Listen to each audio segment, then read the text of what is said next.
but it is the streaming study hall for curious cats. You know where it's at. It's Balco Bops. Balco Books. It's Balco Books. It's a streaming study hall for curious cats. You know where it's at. It is Balco Books. Give me a second for I have to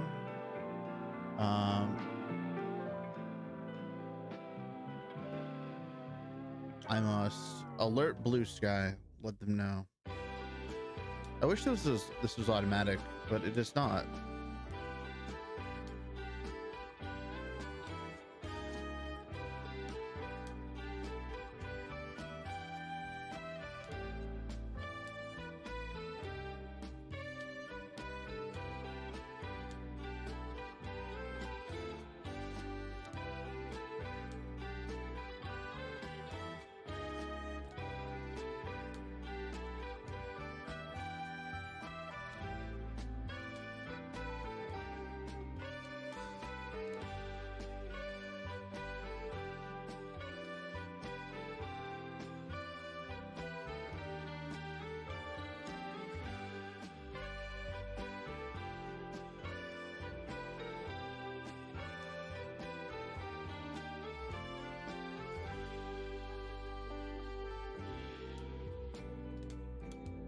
All right, bear with me.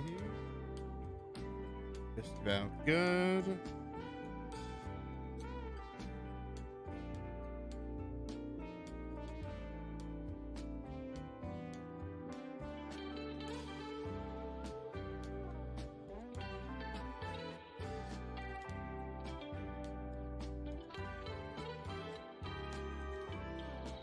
All right, I think we are just about good to go. Let's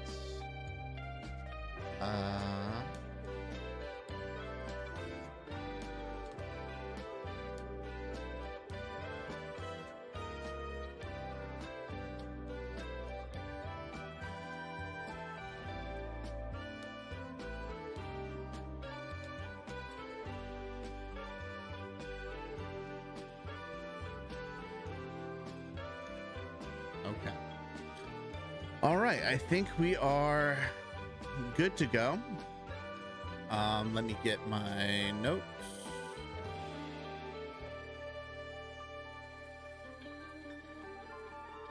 Because we are still up on that voiceover acting learning.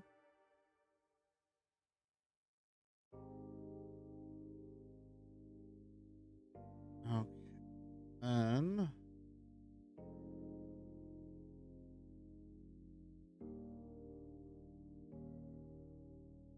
Okay.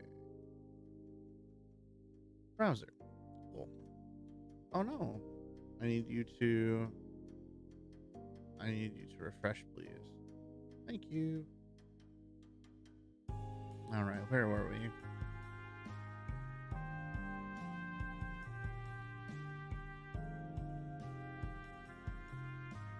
Delivering and stable.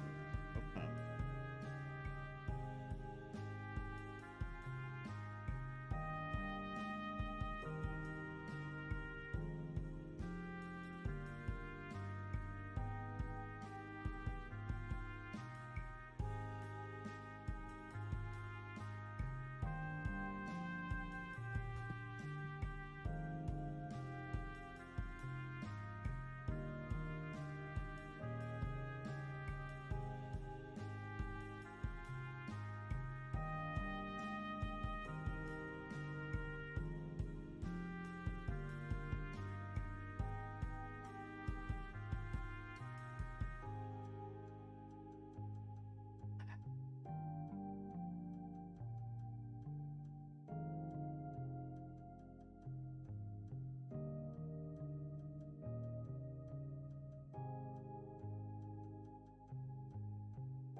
understand. About the adventures? Why even go on them at all? Why not try to find a way to leave? Well, we usually do when we first arrive, but after a while you start to realize that you really can't leave.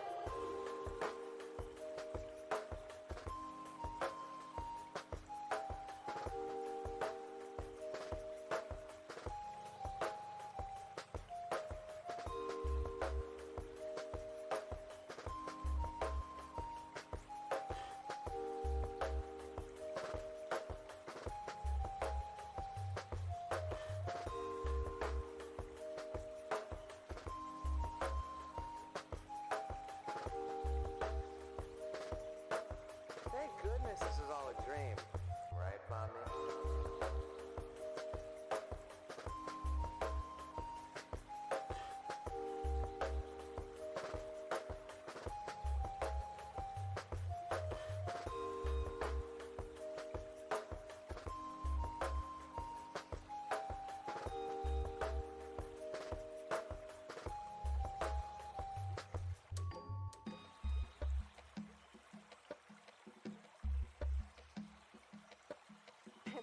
You really can't leave, and constantly chasing an unattainable goal will start driving you a bit crazy.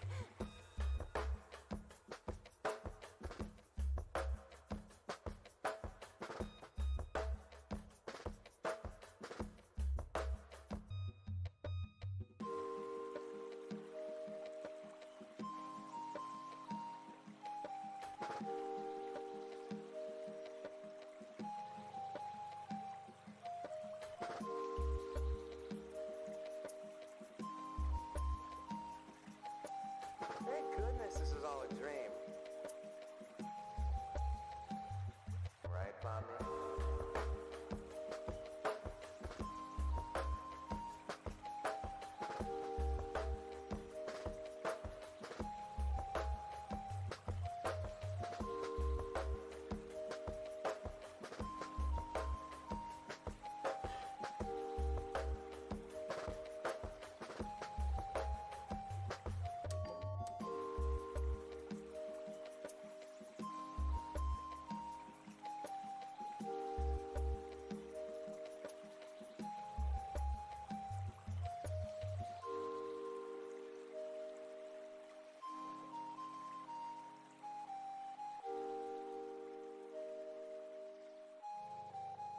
You really can't leave.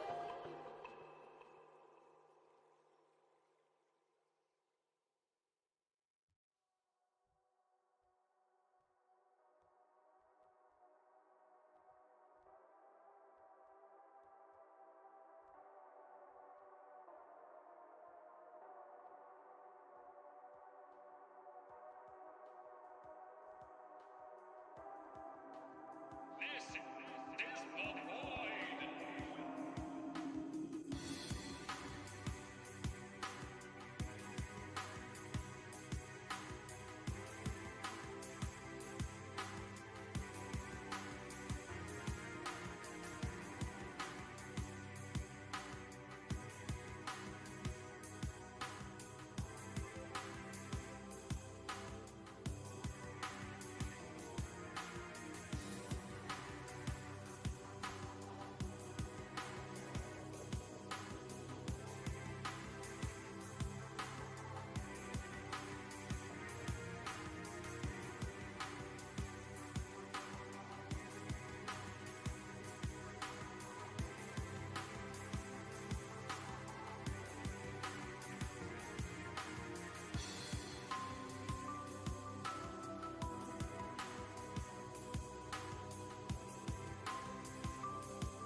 Oops.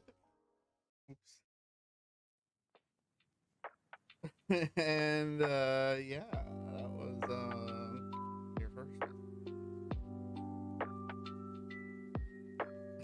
Yeah. Yeah, now you're getting it.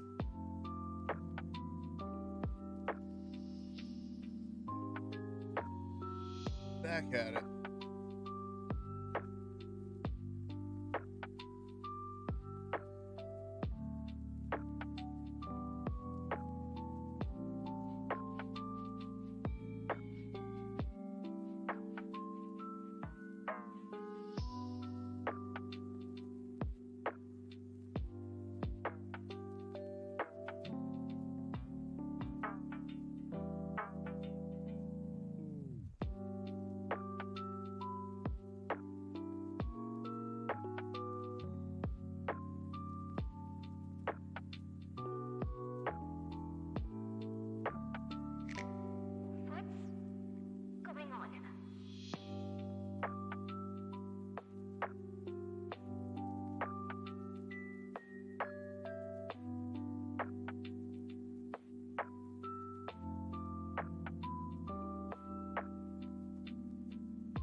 Um, okay.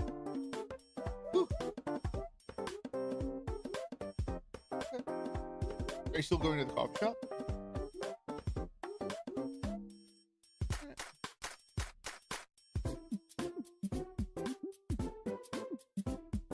Well, if you do, I do think you should look into that thing. So if you need any help later to do that, like I'm here for you.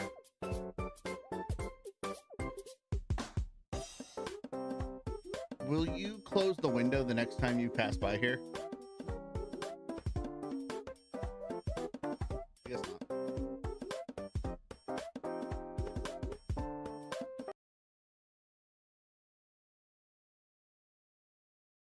Okay. Oh, that's just Blueski. The Blueski. Okay. I think I have everything I need now. Gonna eat a little bit of my sandwich.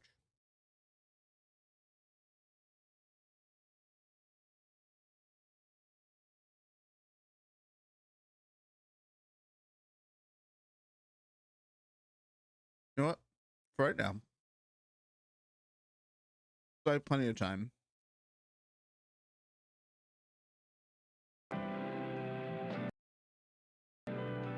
I'm just gonna keep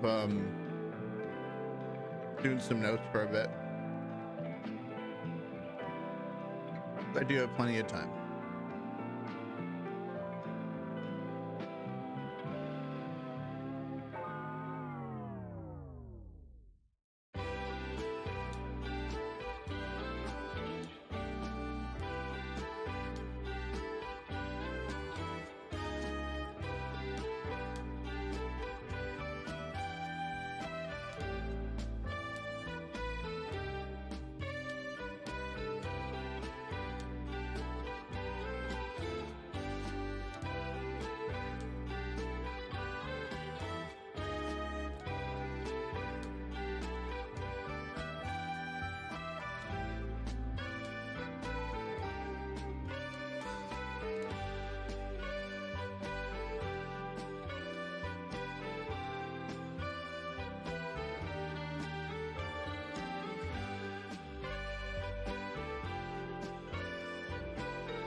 Only because I truly think it is a better use of my time right now to finish doing the notes on this chapter, because it's related to important things about what I want to do with recording. I would rather take today to spend more time focused on learning, and then put it together on Friday with some more panache.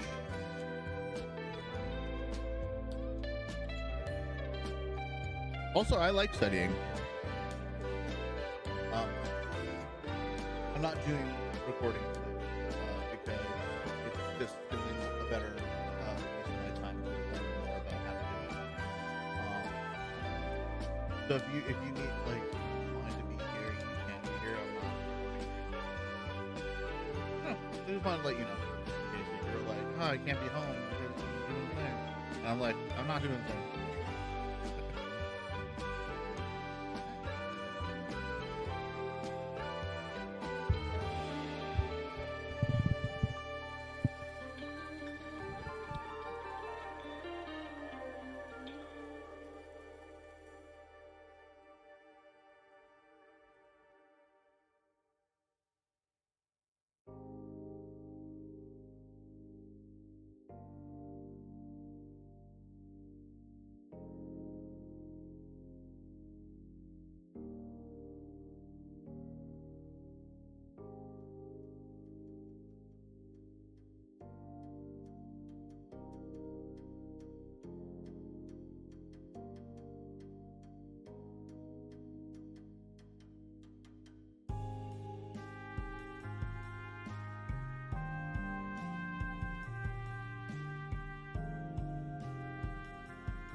Tyler, get this.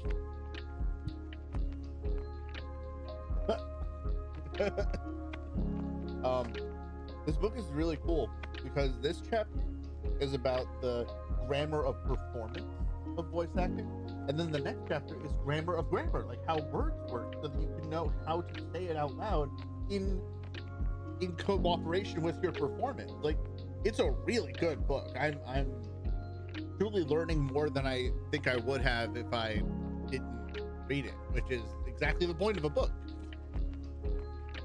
But like, it's really cool, and as I take more notes, I can see more opportunities to use more of these things in my reading.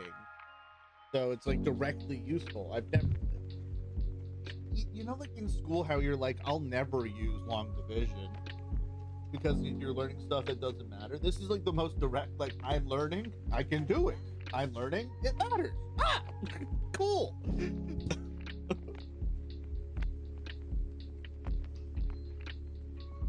Of course, we learned about binomial theorems and not taxes, and that's a bummer.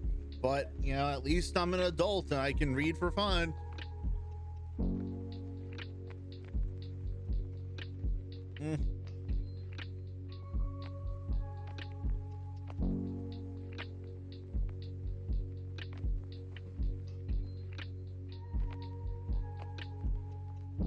Okay. We're almost done with the chapter, too. Boy. Oh boy, oh boy. Directability. Let's see.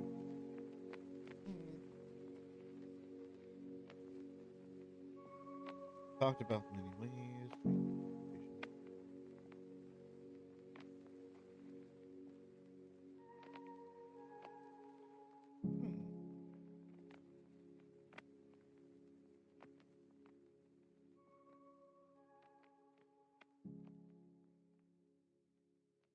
Let's see. Do everything. This is a point that they impress upon. Do everything the way you are directed.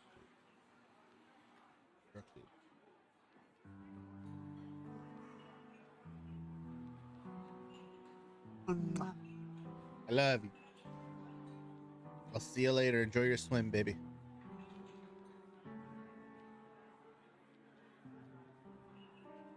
You what? Okay, that sounds like a pretty good 3. Oh, fuck, I'm sorry. Yeah, I'm sorry. I'll make a note. I'm gonna make a note in here. I have to bring in cat litter outside.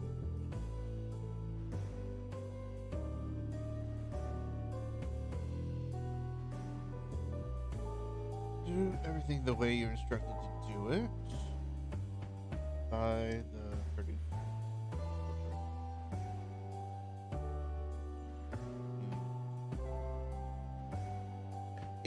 It's fun learning things that are so directly applicable to my goals. I feel like that wasn't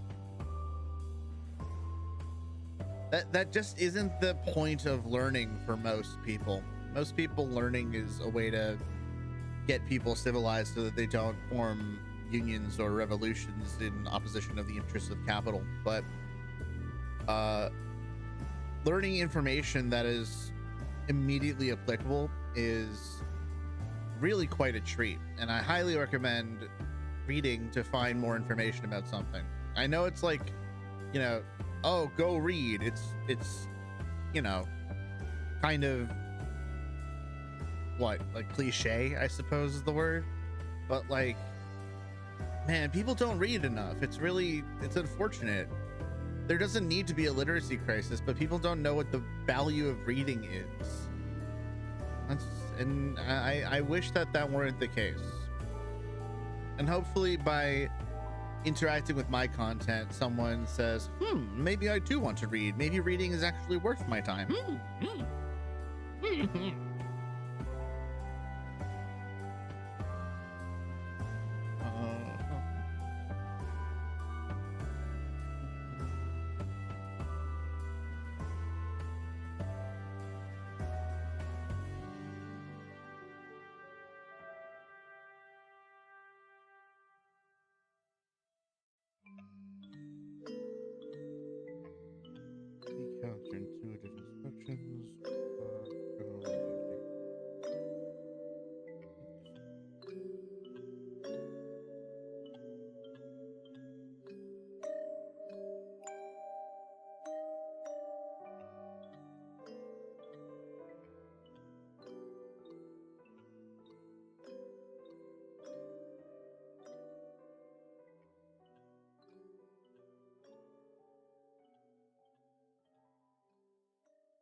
Hmm.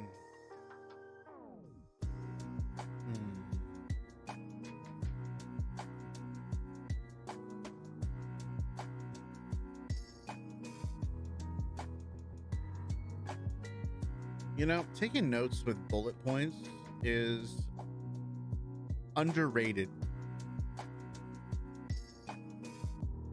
I will say. Like visually, it just makes it so much easier to organize the information.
This is actually an important point because I've noticed that there were a few points in the previous chapters I've done on Sherlock Holmes where I put in a word that makes sense to me now, but part of why reading it is such a fun activity is because the language is kind of anachronistic, so it is of its time.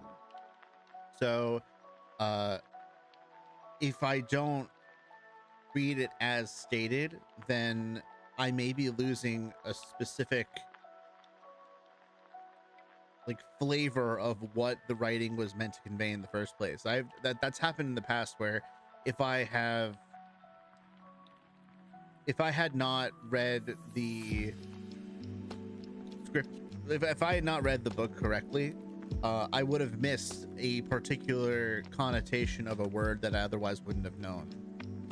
which is interesting because, you know, you don't think about it very often, but truthfully, language evolves so quickly and so rapidly and so much between one culture and another that those really tiny, minute differences actually really matter, especially when we're talking about a publication that was made 100 years ago. That, you know, we don't talk the same. We're, you know, now we're all little Rizzlers in our own regards. You know, getting lit doing the 6-7 or whatever. Like, man, I like language, but I really gotta say Gen Z kind of fucked it up. Like, I appreciate it. There are some that I really do value. Like, I do value, sincerely, I value the word Riz, because charisma is a bit too stuffy and formal to describe what Riz is. Riz is like charisma. Donald Trump has charisma, but he doesn't have Riz. Do you know what I mean? Like, charisma in the academic sense. He says words that are magnetizing. He has a personality that draws people in. You know, whether it's about xenophobia or whatever is beside the point, but he has a personality that draws people in, whereas Riz is sort of like the charm. You know what I mean? It's a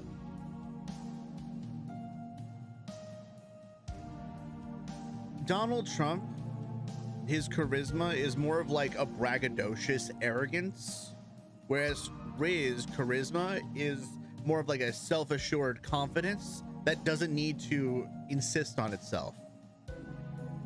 So Riz becomes a useful word in that it communicates a different aspect of what is ostensibly charisma, because Riz is charisma, but Riz is not so sterile. It's not so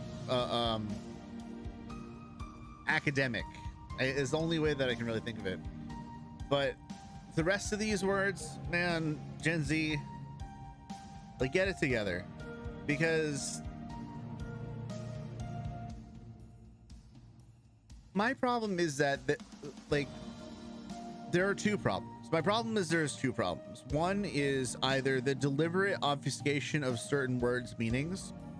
This is like a literal figurative kind of thing. Like, you know, I'm literally all ears. No, you're not. You're not full of ears. You're not covered in ears. So no, you're not literally all ears, but like literally like gives an emphasis that, you know, it just completely changes what the meaning is. Where so it's either a deliberate obfuscation of what something means, or it is an insistence on lack of meaning, which is just useless language. It's not pragmatic. It's not practical. It's useless language. So it almost feels to me like it's infecting the lexicon. So like 6-7, I understand the point, and I understand that it's kind of like a not like a virtue signal, but it's like a youth signal. If someone gets upset about 6-7, it's because that they're old and out of touch with how language evolves. But like it's like the game. It's a bait. The entire concept is a bait, and it's like, great, I am old. Yeah, okay, I'm 31. Like, you know, I'm old enough to hate this. I don't really understand the point. Like just functionally, like, you know, it's a thing that people do. But like, I don't know. Language is so important to me, in that everything is language. When it comes down to it, everything comes down to language. So that's why I'm really anal about things being accurate, precise. Precision in language matters to me more than anything else, because how else are people going to know what you mean unless you are precise with your language? I hate when people assume what I'm saying or assume the intent of what I'm saying, because my words communicate one thing, but my tone and my voice might communicate something else. So in order for that to be, you know, as clear as possible, it's like something's got to give, you know, because I go through life and, you know, my words don't always come out so clean, and that's part of why I'm learning right now how to get my words out better, because if someone were listening to me, I can't be 100% sure that they know what I mean unless I say it in the way that I mean. So I have to learn how to say it better. I don't know. I could, this could just all be proving my point, and I am very old, and I want language to go back to how it was in the Sherlock Holmes time, where everyone was saying, "What an ineffable twaddle," and "Great, by Jove," like, and stuff like that. But people don't talk like that. That's why I insist on the word gadzooks. Yeah, if anyone has ever wondered why, like, you know, oh my god, like, gadzooks, what's gadzooks? Why does he say it like that? It's because, like, it's a word that doesn't need to leave. Like, you could say, like, gadzooks, like, you could say wow, but, like, wow is boring. Gadzooks is fun. Why are we getting rid of words that are fun and useful? I don't get it. I don't get it. You know what? It's writing and reading. That's my like the category. But I think I have to change it to just chatting, because that's what I'm doing. I am just chatting. Oh no, that didn't take me offline, did it? I hope not. Why would that have taken me offline? No. Okay, cool. Good memories can do a lot. My memories can do a lot. So I think that's about it for this chapter. Oh my goodness. Excuse me. So let me just sum up what we know. You never know when they'll be gone. So this chapter is all about interpreting scripts, and it's helpful. It's helpful to know how to, at a glance, figure out what it is you're doing, like to orient oneself. That's a skill that I think really needs to be more higher up on people's lists, because a lot of times what I find is that people get lost just in the beginning stages of what am I doing, what are we talking about, and especially when you get a politician off off script, like a candid of a politician, you really see like how well they can recognize the moment that they're in. So the skill to understand the context of the moment is truly invaluable. Oh, they're doing landscaping. So I mean, all that said, there's no reason to deliver something written on a page differently than how one speaks it out loud. Knowing what you're talking about is less important than understanding the conditions. So that means like jargon and stuff like that's less relevant. It's more important to know who you're talking to, what you're talking about, and why, than like the very specific aspects. So you don't need to know like how to titrate chemicals into a specific reaction to cause blah blah blah blah blah, like all these syllables. You don't need all of that. What you do need to know is what is the context and what you're talking about. Are you talking to a group? Are you talking to everybody? Are you talking to nobody? Or are you talking to yourself? Are you talking to a character? Are you talking to who's the audience? Who's the speaker?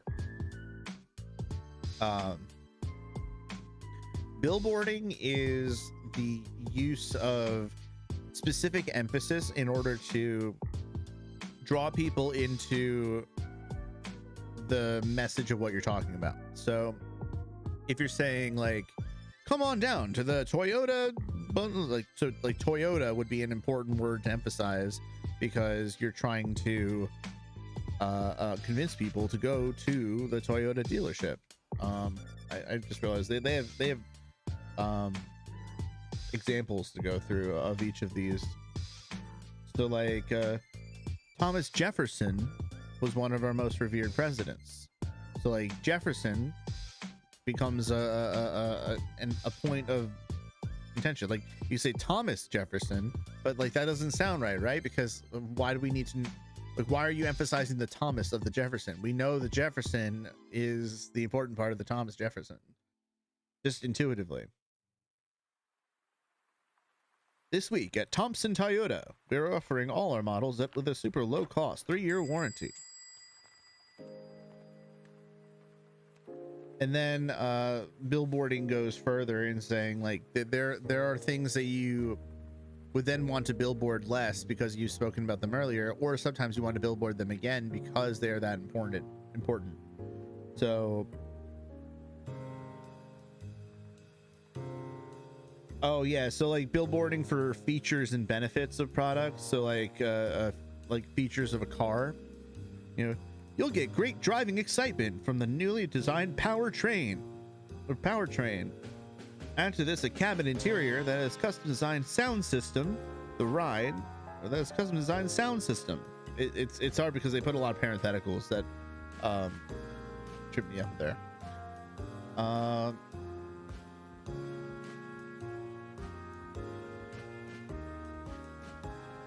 Billboarding, dramatic construction of the message.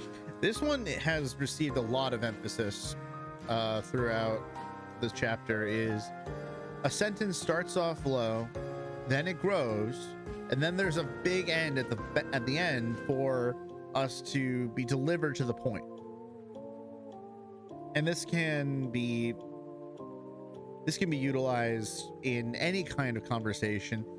And the more that one employs this rhetorical strategy, the more people want to get into what you're talking about. And I'm trying to do it right now, where I'm building up and gradually giving more energy to the sentence until finally I'm delivering you to what I'm trying to say. It's a very useful concept.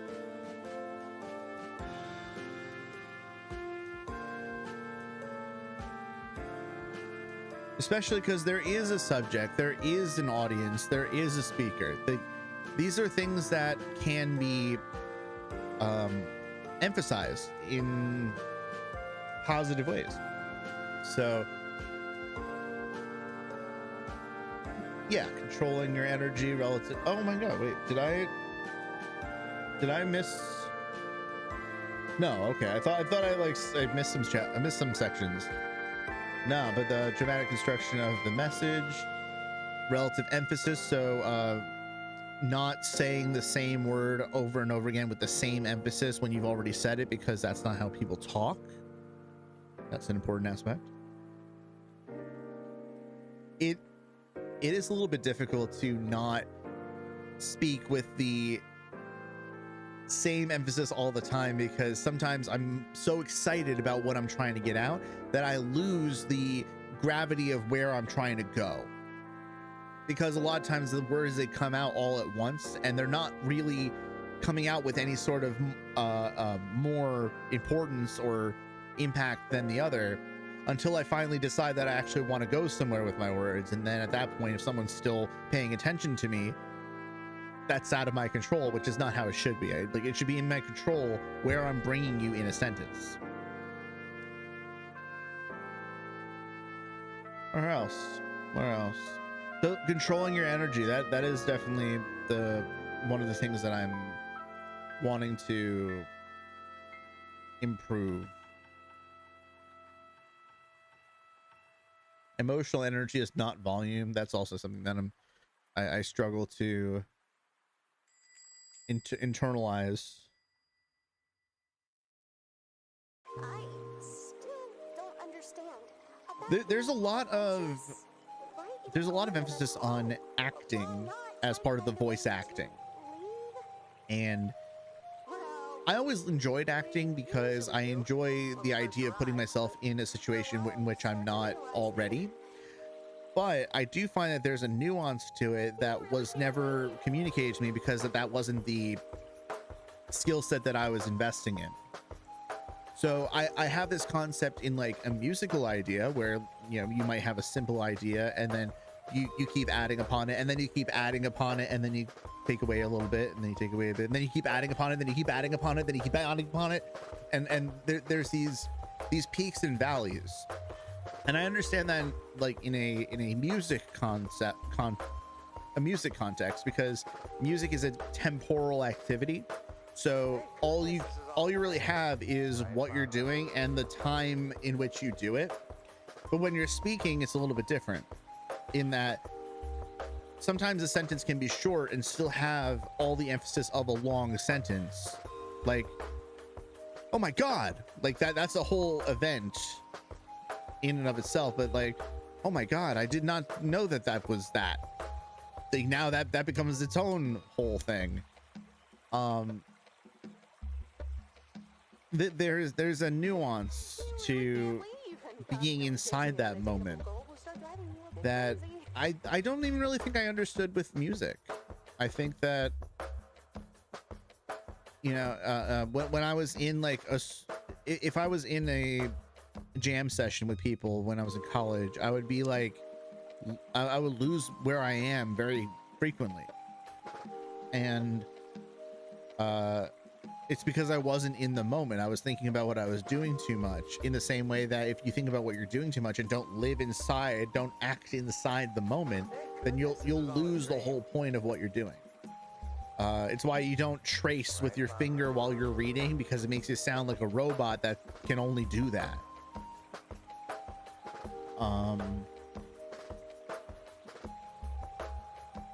No, this chapter was really useful. Reading versus talking, on stage versus the studio, making mistakes. This one really impacted me quite a bit, because when I make a mistake, just because I am the person that I am, I want to remedy the mistake as quickly as possible. I want to do something about it with as little time in between the mistake and the fix as possible. And that usually means that I'm antsy and I get anxious, and I start to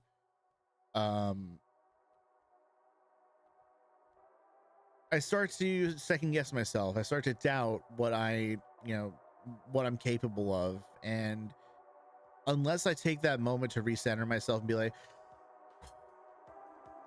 now I can start again, it's making mistakes is one of those things where I know I have to do it. I know I have to make mistakes in order to learn. This is not news to me. I have to make mistakes in order to learn, but I can't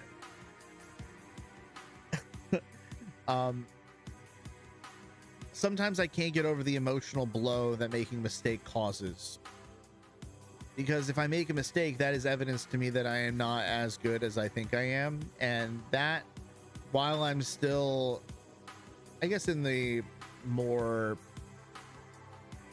early stages of developing my talents as a voiceover actor, I'm still very self-conscious, and I'm still, you know, it's not really easy to do sustained performances of something that I'm not even sure that I can do, because I only just really picked this up a few months ago. But I like to think that, you know, if I can at least make a few small mistakes every day, then at the very least I'll be able to learn enough to build up that confidence. And once I build up that confidence, it's just a matter of time before I can leverage that confidence and my skills in order to make something out of it, in order to make a career that I want to have.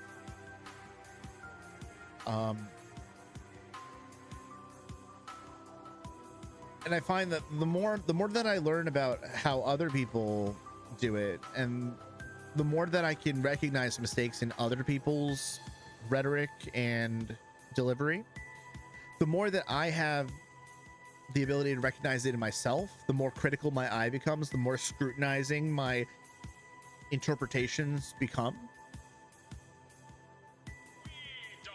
It's painful. I think people don't really talk about how the process of acquiring skills is intensely painful, because truly you're rewiring the parts in your brain that were devoted to other things, and now you're utilizing those same brain cells to accomplish different tasks. That's neuroplasticity. That's it's a whole field of brain science where we can use our brain cells that we have in order to assign them a different task than what they were originally doing. So doing that and rewriting patterns that one might have, especially in something like speaking, which I don't know about you, but I've been talking as long as I can. Since I was like, since I was a baby, I couldn't shut up. And people used to call me like the senator. Like I used to get like likened to a politician in the way that I was like magnanimous with others and also couldn't stop speaking. But all that is to say, there's a lot of habits that become ingrained in us over time, especially about something as natural as talking. I've also noticed it about other things, like, I eat too fast, and I didn't think eating was something that I had to address. I walk in a way, like anytime that you try to adjust something that's been happening for a long time, it's painful, and it operates as pain. And I don't think that can be discounted. It's not easy to fail. It's not easy to struggle. And I wish we were a little bit more sensitive to the fact that we're all struggling in some ways, and we all have to, at the same time, have grit for that struggle simultaneously. Like, it's a struggle, but we can't, you know what I mean? We can't submit to the fact that we're struggling. Otherwise, we'll never grow. And growing is how we develop more skills and more confidence and more resilience to life itself. I don't know. I hope that, if you're watching this, I hope that you're looking to do something that challenges you, because it's one thing to suffer in this life. It's another thing to choose to take on a challenge that will enhance your ability to respond to further challenges. That's a noble thing to do. It doesn't make you better than other people to do it, but it is a virtuous thing to do, to seek challenge in order to enhance one's own ability to seek challenge. We're all looking to improve. That's the fundamental condition of humanity, is we're all looking to go from a state of inferior to superior. That's like where babies, we come out not knowing how to do stuff. We gain skills and acquire knowledge that allows us to grow. We're always going from a state of inferior to superior, and it doesn't make us more inferior or superior to other people, but it does mean that within ourselves we have to acknowledge our inferiority, and we have to acknowledge our efforts that it takes to get to superiority. See, like I have a lot of stuff on my mind about making mistakes, because it's framed as such a making mistakes is framed as a waste of time, which always irritates me, because I fall into the trap. I fall into the trap of thinking like, oh, if I'm if I'm not perfect at something, then I'm clearly, you know, this is a waste of time. I should do something else with my time. When no, if you're failing at something, that doesn't necessarily mean the long-term success of your trajectory is at question. It just means that you don't know enough right now. It's always possible to learn more. I worked with people, so I worked with people with traumatic brain injuries. These are people that specifically have had impacted their ability to perceive, and their cognition has been affected to a point where now it has become a struggle to do things that were once effortless. And I've watched as people with traumatic brain injuries have relearned how to do things like talk and walk and take care of themselves. That was my role. I was an independent living skills trainer. So my goal was to help them develop skills to allow them to participate in their life a little bit more actively, to any extent. And I remember there was this one man that I worked with, and he was a double amputee, yet he could still drive. He, you know, he worked at it. He got the assistive technology needed, and he could still drive. And I always think about him when I wonder, how am I going to do this? How am I going to improve? How am I going to get better? Well, if a double amputee can drive and you know, still exist his own life and have that grit, certainly I can. Certainly you can. Certainly we all can. It just takes help. It takes help, and asking for and receiving help is one of those things that no one wants to admit that they need, but we all do. We all need help. We all need help, and we all need we need that grace to fail. Man, I know that was a little tirade. That was a little lengthy, and I apologize for that. But it's important. I think a lot about it, especially because now, like, I don't know, it's clear that everything has failed. Like in society, we're looking at more overt failures than we ever have before, because now, you know, the climate is collapsing. Our food supply chains are going to get a little scarce because we didn't import enough fertilizer from the Strait of Hormuz in order to have a high yield of crops. We're looking at the lowest yield of wheat in like 100 years or something. It's crazy.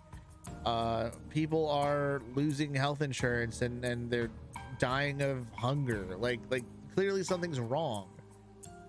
And until we get better at admitting that something is not working, we will never be able to get closer to fixing it. It's the people that say, oh no, everything's fine, everything's fine, don't worry about it. Those are the people that are the most dangerous, in my opinion, because they settle for a life in which suffering is just a natural part of it, which I don't believe. I don't believe that suffering is natural. I believe that suffering is, well, I don't know. Suffering is natural, but I don't believe the level of suffering that we are at reflects the actual suffering that we need to be at. Like, we're given more suffering than we need, right?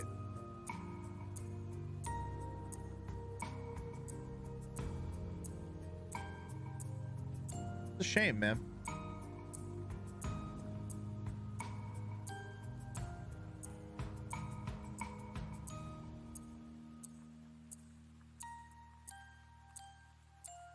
You know what? I'm just glad that I got this. Done. Oh my gosh. I'm glad that I got this done.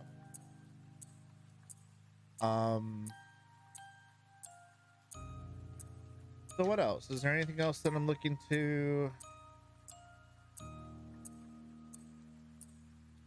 do today?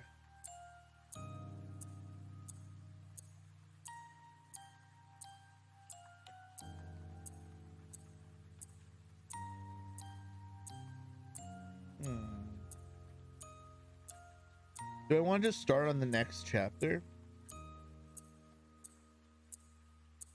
Just take notes on that too.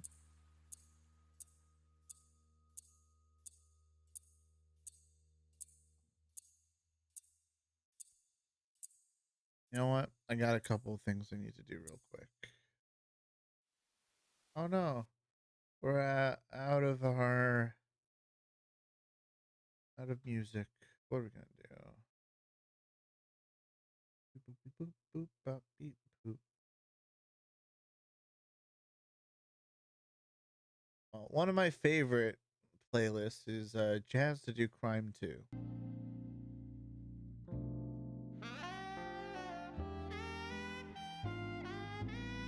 And I know it might be copyright, but it's certainly helpful. Give me a sec. I'll be right back. I gotta take care of a couple things.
So the previous chapter was all about how performance grammar works. So how to communicate your performing, how to communicate the message, how to get it from speaker to listener. This chapter appears to be about how words specifically, like grammar, how grammar works, which I love grammar. I love learning about grammar. I love thinking about it. So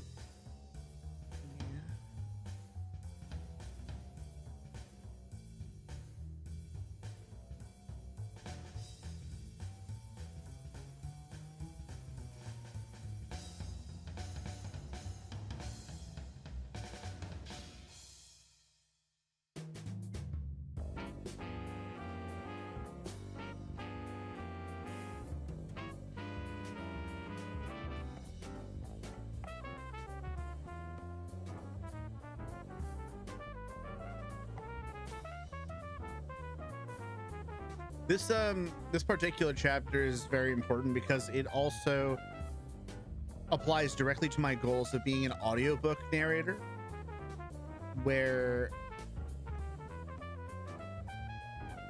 you know, the better that I am at understanding and speaking language, the better I can do at that. So this is a valuable chapter for me to look at. I don't know. This isn't really jazz I would do crime to. This is more just like, jazz. It's this one. There we go. Now we're doing crimes, or at least we're feeling like we're doing crimes.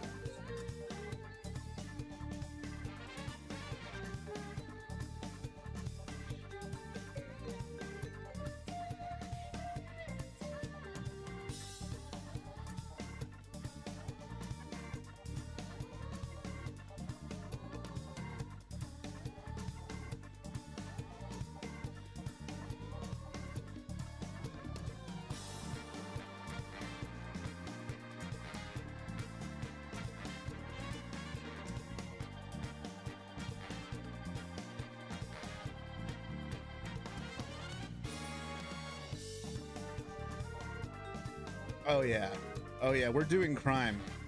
We're doing crime now.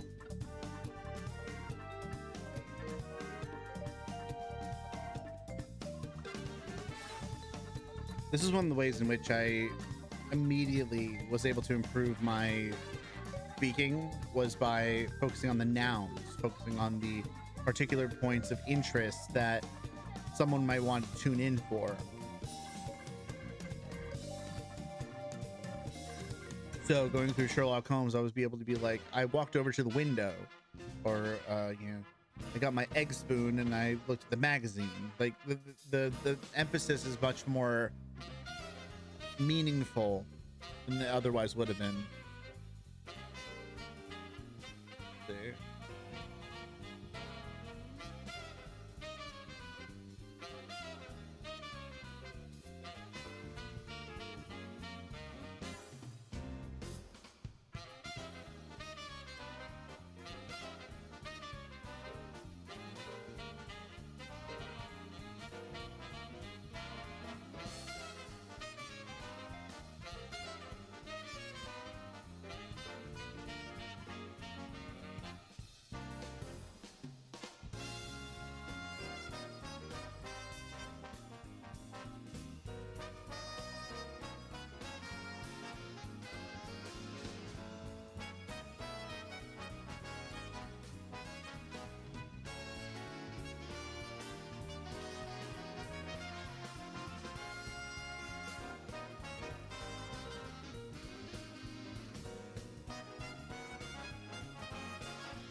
I love this song and I always forget what it is. Bonanza Brothers. What's Bonanza Brothers? All right.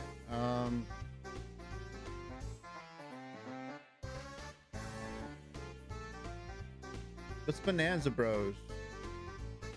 What the frick is this?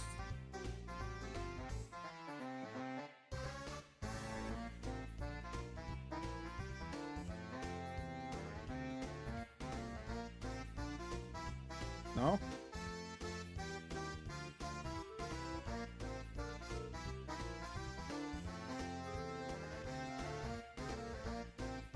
What's it about?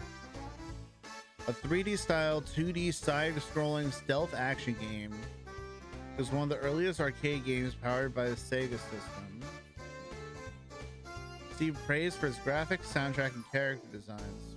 Is this it? What the heck is this?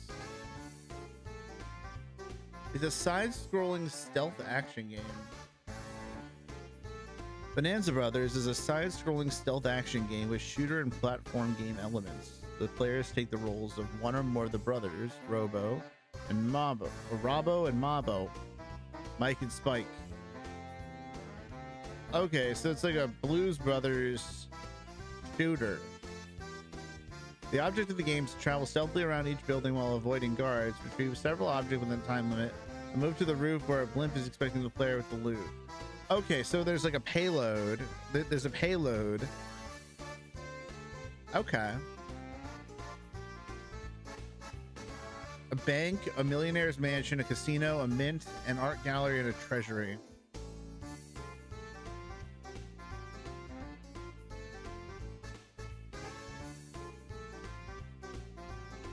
The player can walk, jump, and shoot and move behind a column or large furniture, which allows both hiding and dodging shots from the guards. You can only be stunned for a few seconds with a gun or by slamming a door on them. They are alerted by sounds or with the brothers entering their field of vision, and then either hide, call for help, or fire against the player. Some guards have a riot shield and can only be hit when moving away. The player loses a life if hit by a guard's projectile or melee attack, attacked by a dog, pressed by a door, or by failing to make a jump onto a springboard or a zip line and landing stuck in the ground. You drop all items if you lose a life?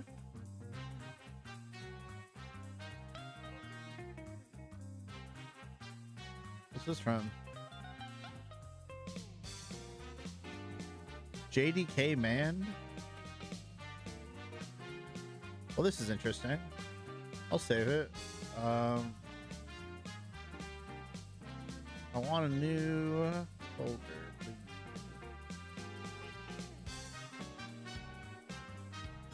Wikis from heck.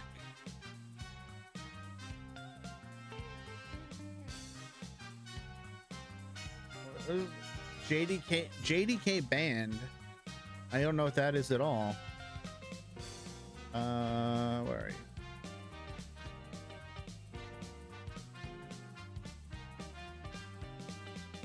JDK Band.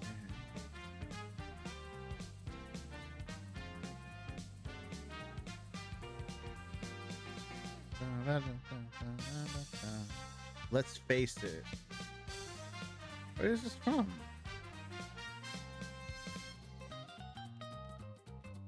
I don't know. JDK Band.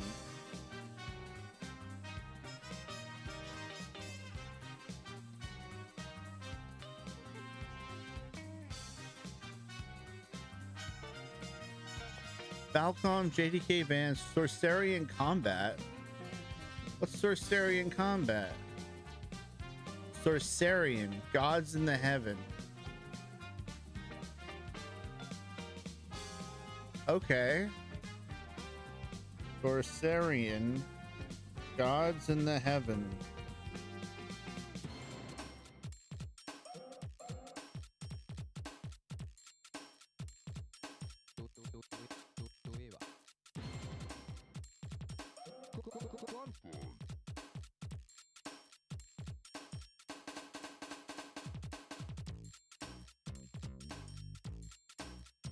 Is this still the same song? That's crazy.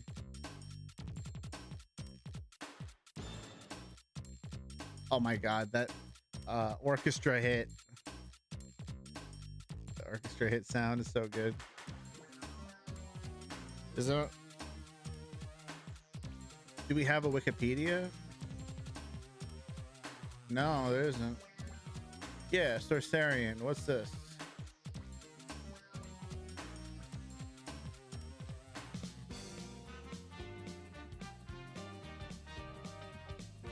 What's the plan? What's the idea? Sorcerian is a side-scrolling action RPG. The player can create 10 characters. 4 members can be present in a party at the same time. Each character is customizable. This is from 1987. Crazy.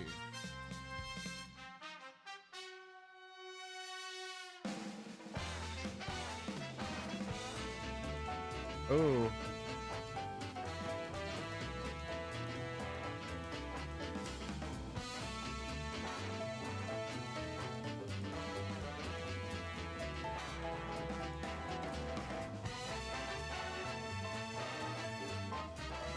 Space Channel 5 Part 2.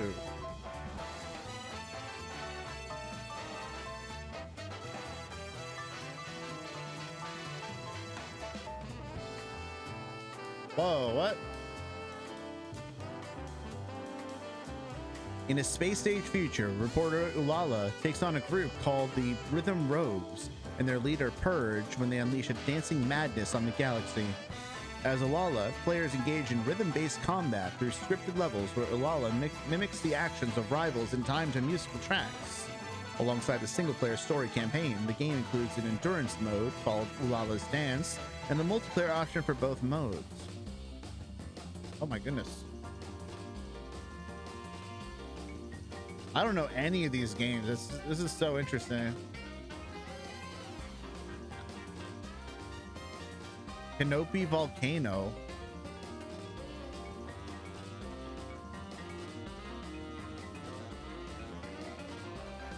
This way. I didn't want to go there.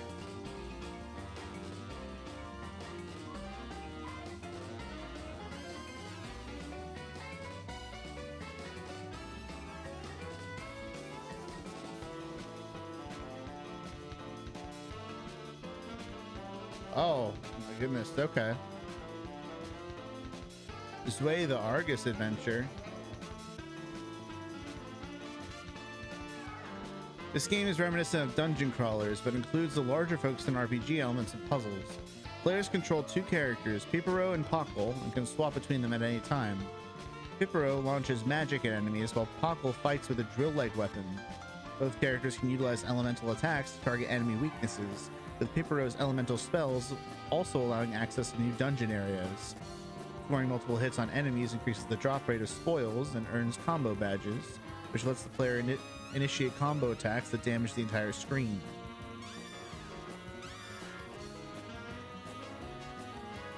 Instead of defeating enemies to level up like in most RPGs, experience points are gained by consuming food items, which are dropped by monsters that obtain through other methods. 10 of the same food item can be combined at Puck Village's restaurant to create a higher tier food item that awards more experience than the individual item. Interesting. This is a different song too? No, we're still here. Fascinating.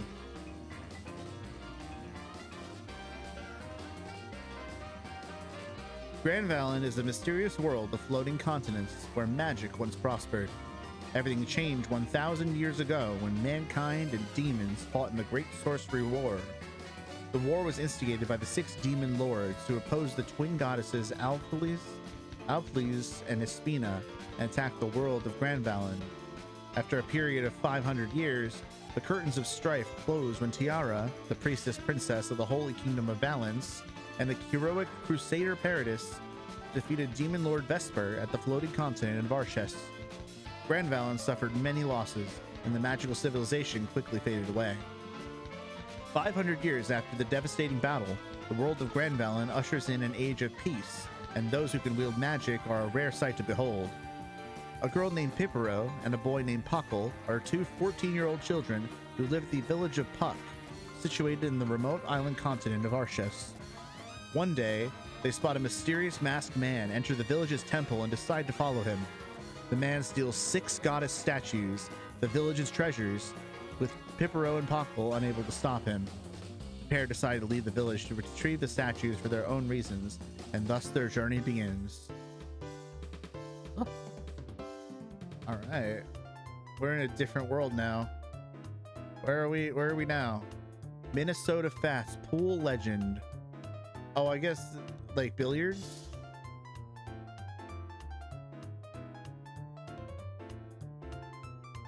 Minnesota Fats Pool Legend. Oh shit, look at that. Look at that guy.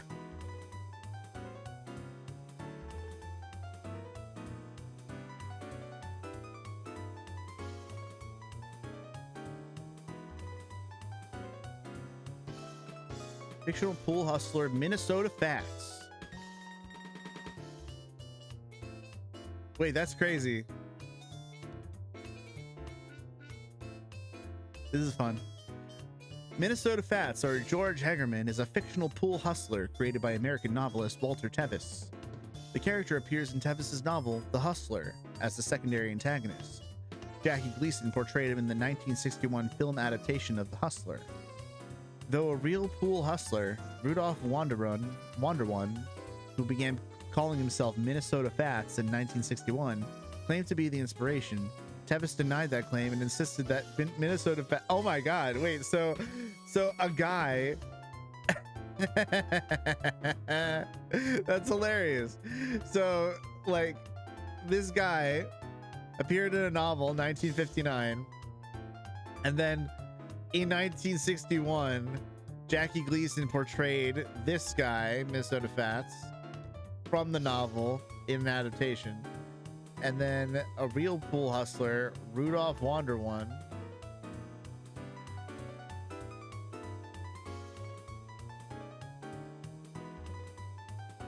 although he never... Wow, we're getting into the weeds here. Was an American professional pool player, although he never won a major pool tournament as Fats. He was at one time perhaps the most publicly recognized pool player in the United States, not only as a player, but also as an entertainer. Wanderone was inducted in 1984 to the Billiards Congress of America Hall of Fame for his decades-long public promotion of pool. Wow. All right, we learned about Minnesota Fats today. I would say that's a good use of time, but like, so this music is from the game about this guy, which is based on this guy from a character from this novel. And then this guy was like, no, that's me. And the guy who made this character is like, no, that's not you, actually. Fascinating. This is great. This is great. I should just do this forever. Okay. What do we got? Namco Video Game Graffiti Volume 9. Namco Video Game Graffiti. We gotta that's crazy. Okay. Namco Video Game.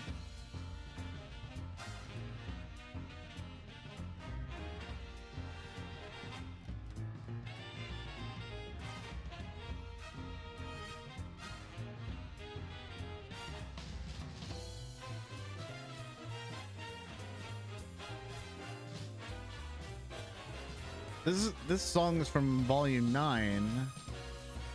Let's see, where are we? Ooh, that's very like Henry Mancini kind of breakdown here.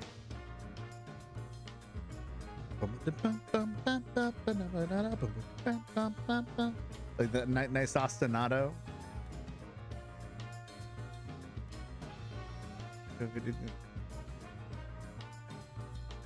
From Rolling Thunder 2.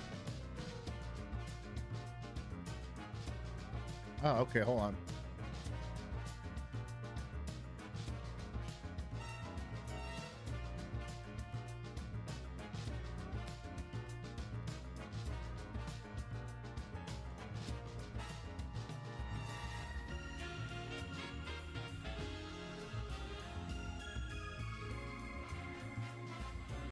I just want to.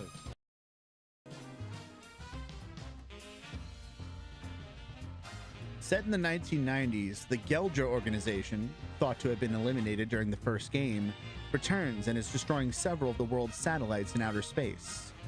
As in the original Rolling Thunder, the player must take control of a member of the WCPO's Rolling Thunder Task Force. Two players can now play simultaneously, with player 1 as female agent Layla and player 2 as male agent Albatross. Even though they possess different external appearances, including different handguns, the two characters have identical abilities. As with the original game, both Layla and Albatross can only take 2 physical hits from the enemies, and a hit from a bullet or other projectile such as a taser will result in immediate death.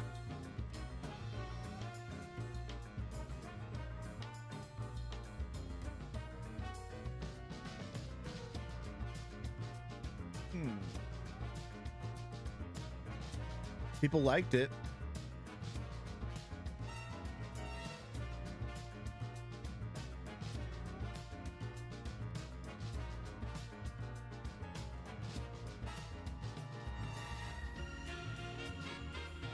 So what is this? This is like spy, run and gun spies. All right. It's all right.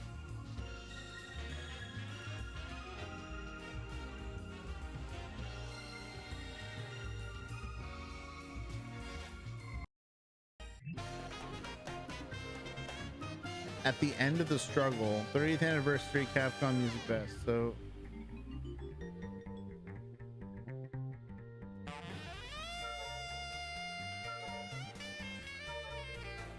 oh, this is Guilty Gear? Dragon's Dogma? At the end of the struggle. Hold on, we gotta.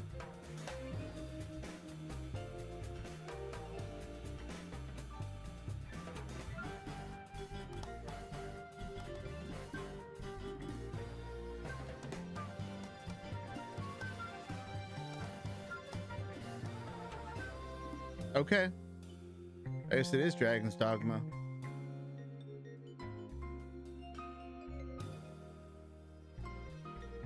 I don't know what Dragon's Dogma is about.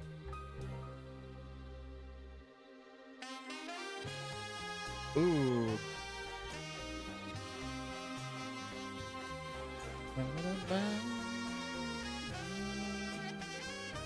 I like it.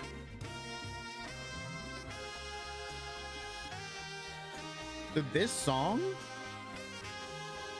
No, this had to be from the original Dragon's Dogma. Hold up, hold up. This is just from Dark Horizon.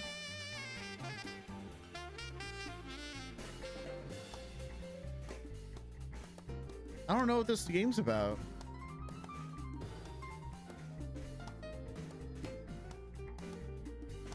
Dragon's Dogma.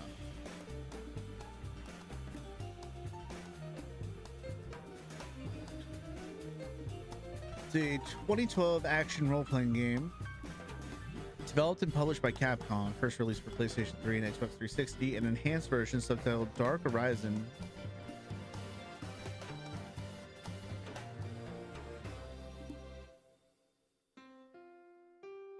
Ooh, I like that. 150 strong staff who have previously worked in Capcom. Hideki Itsuno. What are you known for? Devil May Cry. Okay, okay. So Agnes is accompanied by pawns. Action role-playing game. Oh. One of the game's main innovations is the pawn system.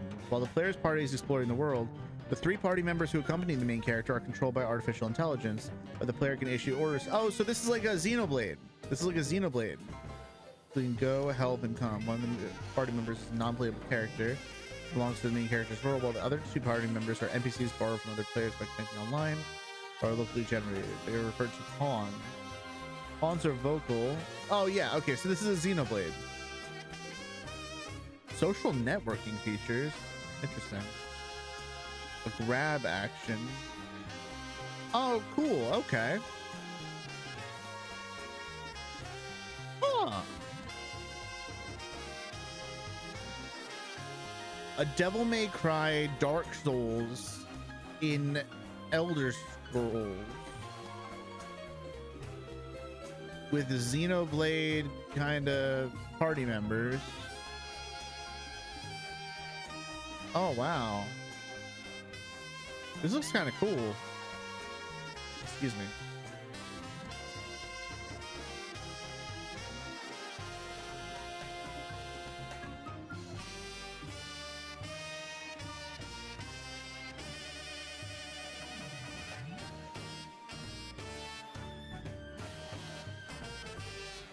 Cool. Gran Turismo 5. That's just cars. I don't really care about cars. But this is pretty good music. Okay, so we'll for a second we'll pivot back to our studies.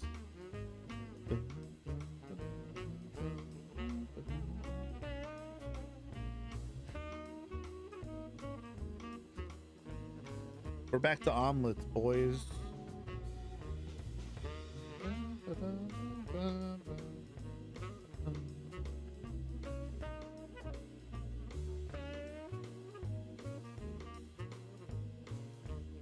This is in 5? 1,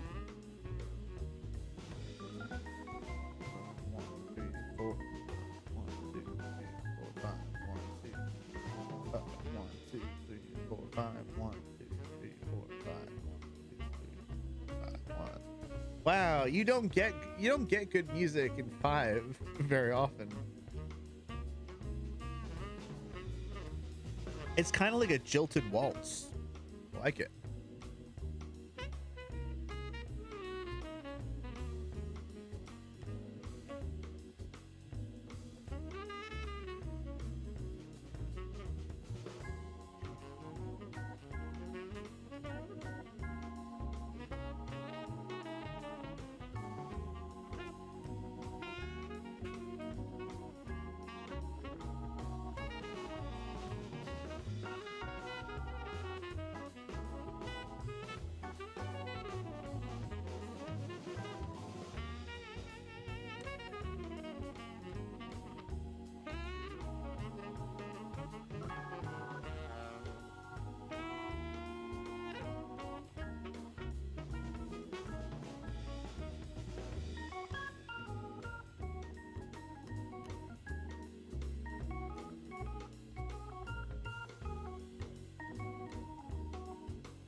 Pretty good.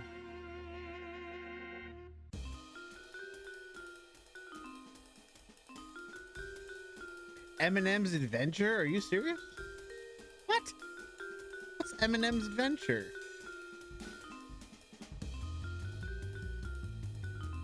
And why is it so good? Eminem's Adventure, 2008 video game. Excuse you? The game takes place around Christmas with green, yellow, and red in charge of the M&M's factory. However, due to a system error, the harvested candies are ejected and all the factory's robots go rogue. So the M&Ms embark on a quest to stop the system error and save the factory. Generally unfavorable, but the music is a bop.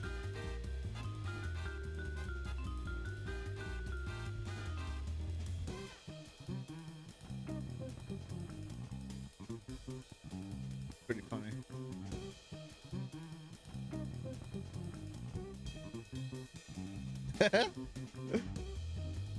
Say, if you buy a 10 pounds bag of these chocolate morsels, this crappy Wii game could have been bundled with it, like finding a toy in a box of cereal.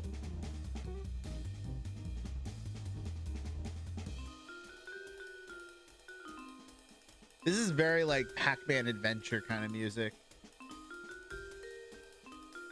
Wow. Get wrecked. Whew. There's a stinker. Oh, dude, I love it. I love this game, this soundtrack. I don't get why some people disliked it. I'm an Eminem. Yo, we got a real fan. This is an Eminem fan. We love Eminem fans. This game is not the best representative of the genre, and there are much better platformers. However, if there's nothing else at hand that you can play, the game is very average. Best 3D platformer ever, but it's still Eminem's kart racing. Pretty great game. Love the music, graphics, level design, and control. Especially love the game glitch me through the floor. Would collect M&Ms again. This is ridiculous.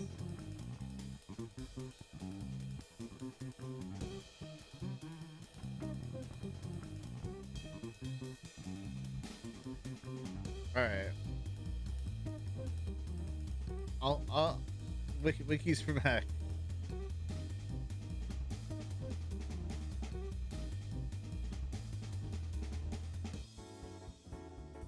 What do we got here? Incredible Tune Machine. It does sound kind of like a Betty Boop. The Incredible Tune Machine. Oh snap! Look at that. An outstanding cartoon construction game for puzzle lovers, young and old. Presents a series of Rube Goldberg style puzzles, in which the player assembles contraptions using a variety of animated parts. The game contains 100 puzzles divided into 4 groups. And more pieces of 100.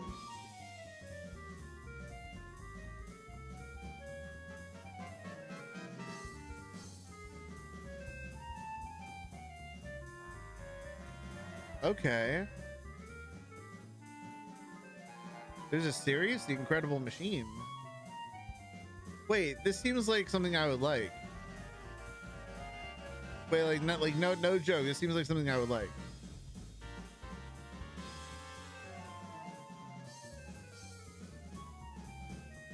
Yeah, no, I'm gonna give you money. I will.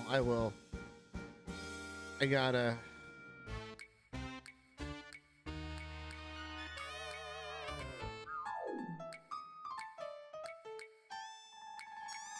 Wow. I know. I love you. I'm sorry. I love you. Wikipedia, I love you so much. All right, we're not here anymore. Oh my God, another M&M's game? Are you serious? Even more Incredible Machine. Return of the Incredible Machine. Neil Harris.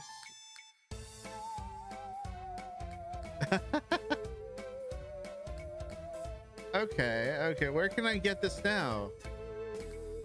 Contraption Maker. Where can I get Contraption Maker?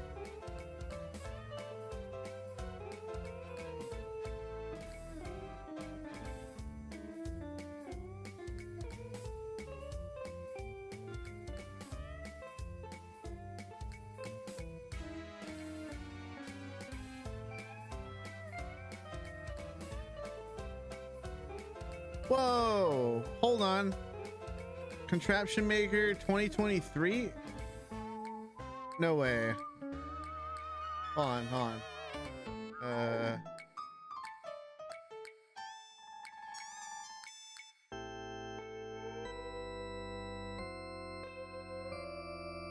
Oh, you can get it from Mac OS? Okay. Ooh. Oh, no joke. I think I might do this. I think I might get this.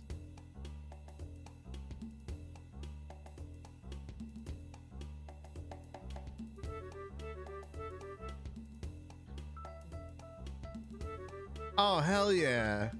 Mario Maker, eat your heart out, dude. Whew.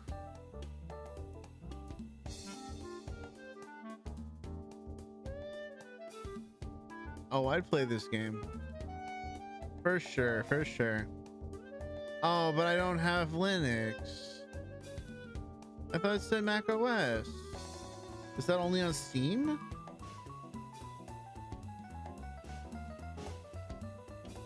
Contraption Maker.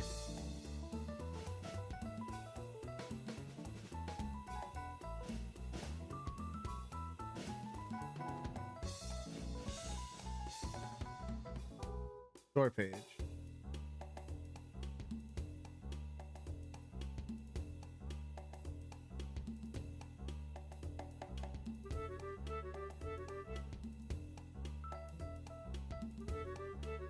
Okay, so you can get it here. It's not a wiki page, but I'm just gonna save that.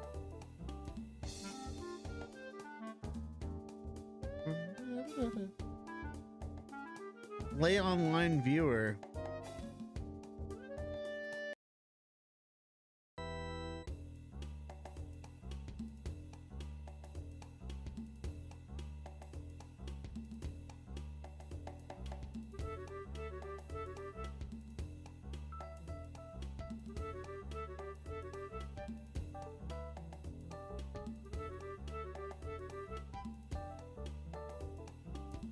Is this... Wait, I don't understand. Play online viewer Jazz 1.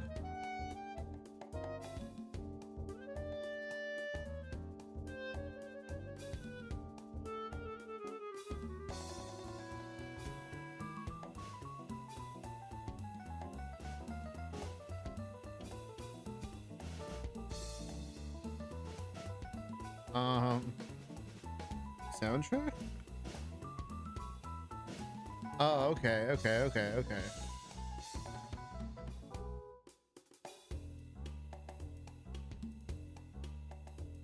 Yeah.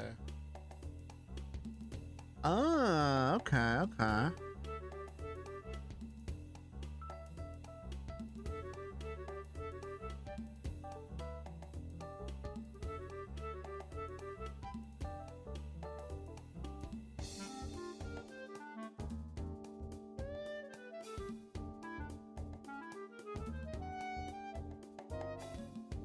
Interesting.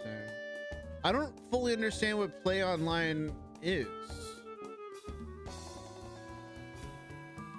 What's play online?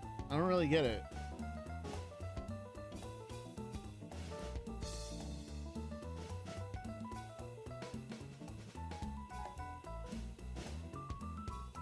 Oh, gotcha. These are some pretty important games like EverQuest, Final Fantasy. Alright, it's not really my cup of tea, but Koro Q3. What's that?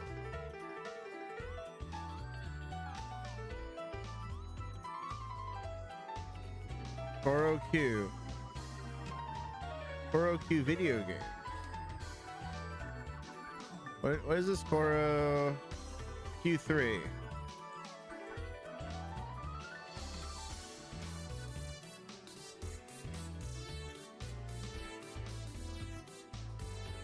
Pretty funky. Okay, Koro Q3. Oh, no. I can't read that.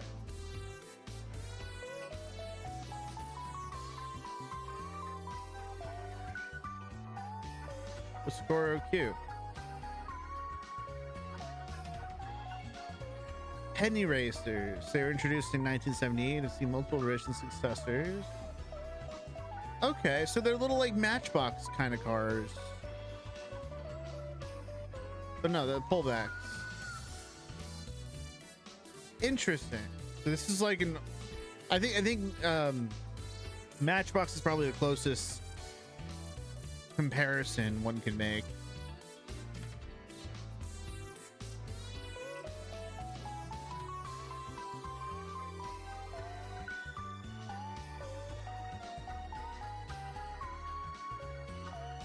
Okay. Interesting. So they make games about these pullback cars.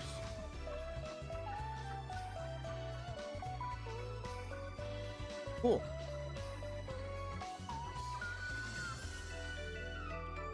Video games.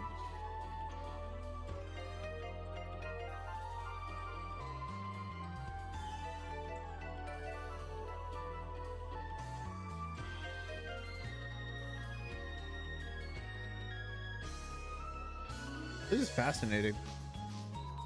All right. I don't like this one. I always hear this one. Cocktail Harmony. Game.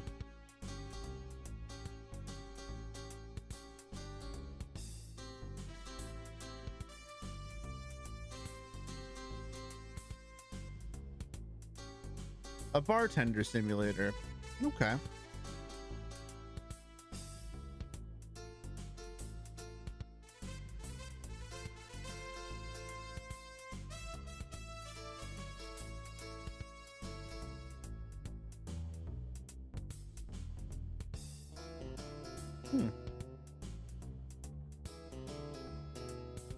Huh. Get out of here.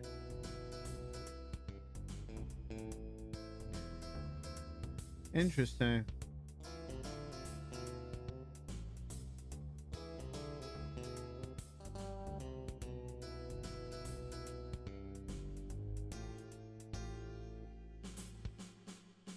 Huh. It was almost like educational.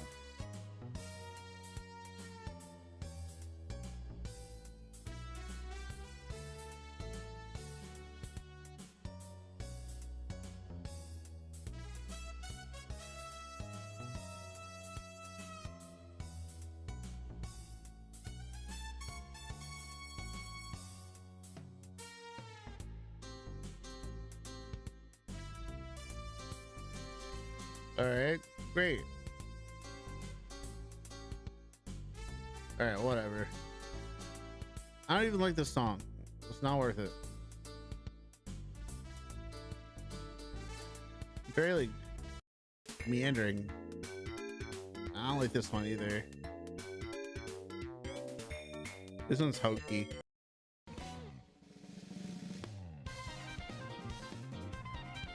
All right, that's a classic. That's a classic. We know all about Mario Kart. Well, let's just see what this is. Oh,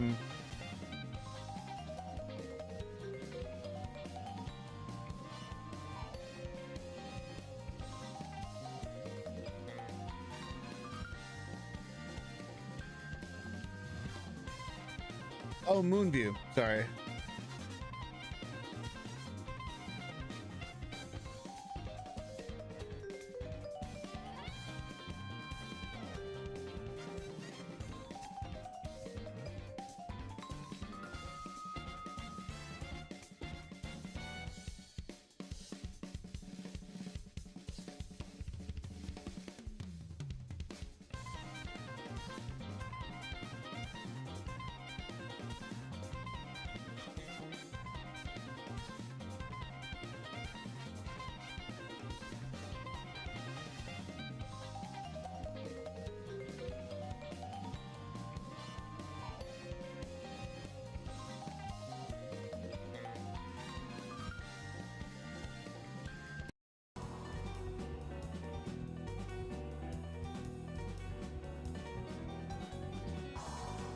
Weirdly enough, I do like this song, The Dark Revenant.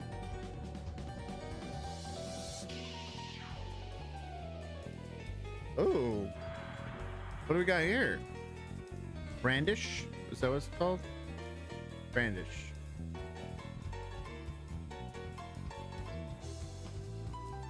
A top-down view dungeon crawler. The original version uses mouse controls from a real-time overhead view. Blah, blah, blah. A long time ago, the small kingdom...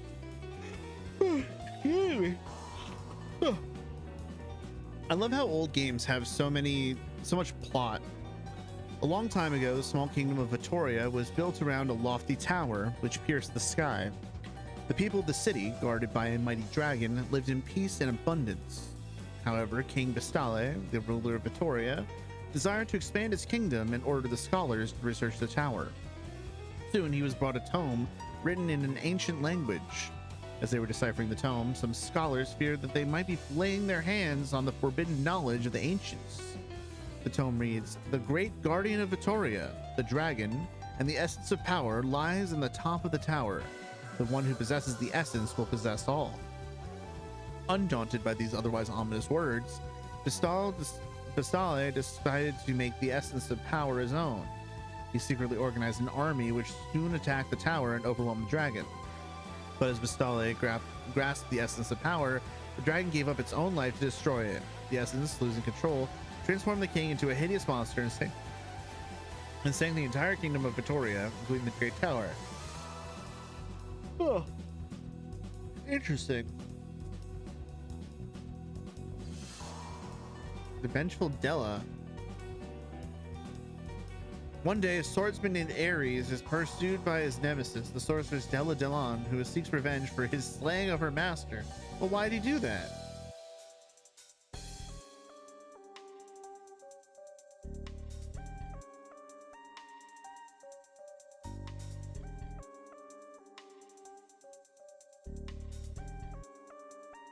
Oh, man.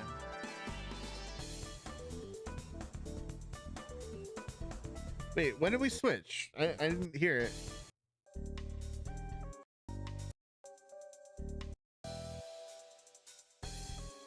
Wow, what a good transition. Props to Wustunes for this mix.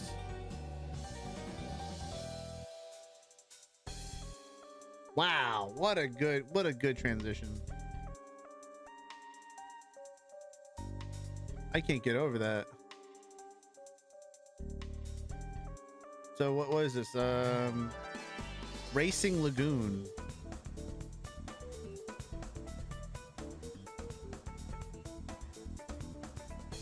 Racing Lagoon is a 1999 video game developed by Square. Street racing with role-playing elements. Racing Lagoon takes place in Yokohama, Japan in 1999 and centers on several groups of street racers. 10 years prior to the game, an event called the Fastest Legend took place.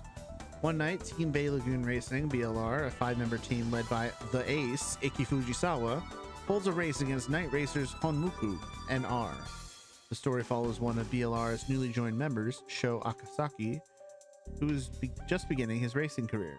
Akasaki is determined to find out about the mystery of the Fastest Legend, as well as his forgotten past. Interesting. How do we like it? Do we like it? It was not well received. Oh well, poopy boop. Most wanted sequels. Did you get a sequel? Did you get a sequel? No? Oh, English fan translation. Still sold well, but it received mixed reviews.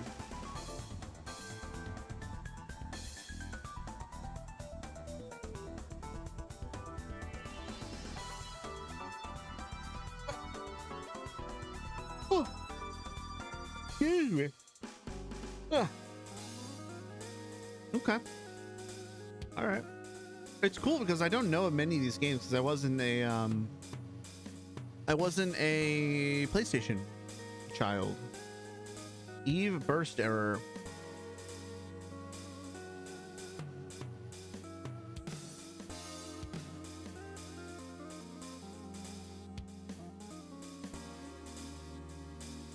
Ooh, a visual novel.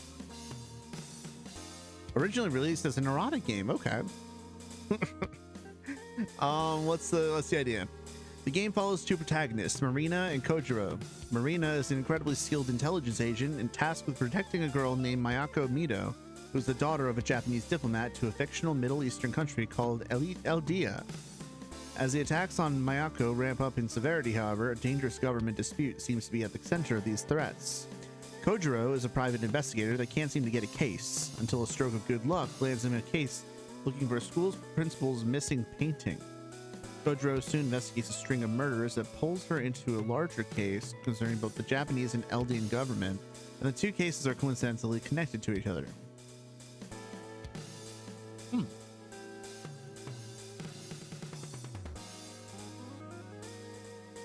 No way. Yo, the Zero Escape one, this guy made Zero Escape and he's like, this is more interesting than 999. I wouldn't say I was influenced by those games so much as I was violently pummeled by them with as much impact on him. Wow. Okay. This is actually like this is a legitimate. Oh, there's a PlayStation, there's a Nintendo Switch version. Ooh, cool. A remake titled Eve Burst Error R. All right, I'll check that out. That's pretty sick. Cool. Oh no. The game spawned multiple sequels, blah blah blah. Additionally, the late Hiroyuki Kano, the producer of the original game, left Seizware after its production and was not involved in subsequent titles. Kano died in 2011 at the age of 43 due to a cerebral infarction and brain hemorrhage. Man. So, the original game. Wow. I'll check out the visual novel. That sounds awesome. Sonic Adventure Blue Star.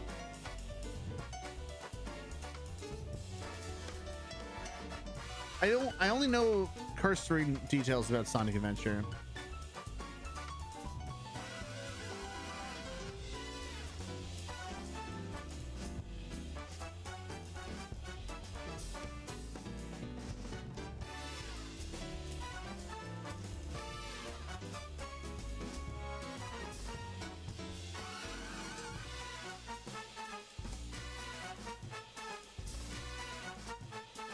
What's a flicky?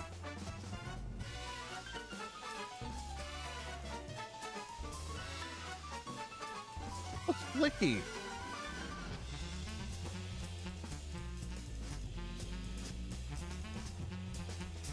What the hell is this?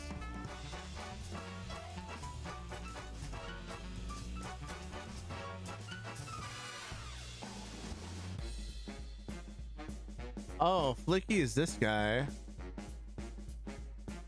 All right.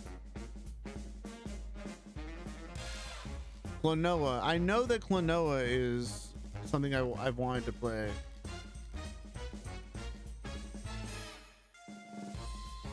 Looks pretty good.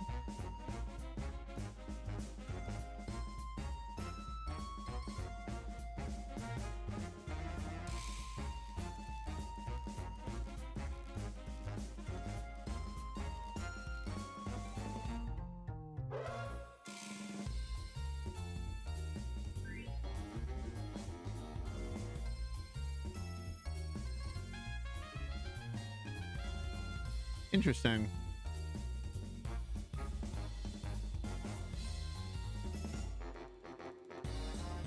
This seems worth playing.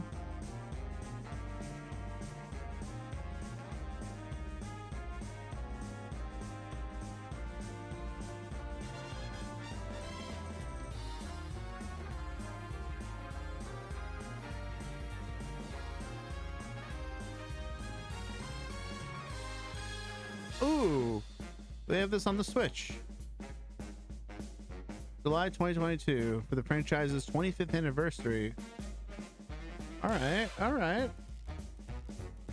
So like, wait, what's in it? 2008 Wii remake.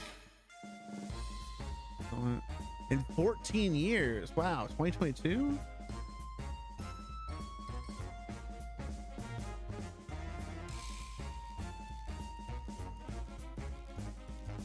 Dang. Oh man, it's almost 4. All right, well, this was delightful. I enjoyed doing this a lot, and it was all because of the music playlist. Thank you, tip of the hat to Wustoons. Thank you very much for your mix.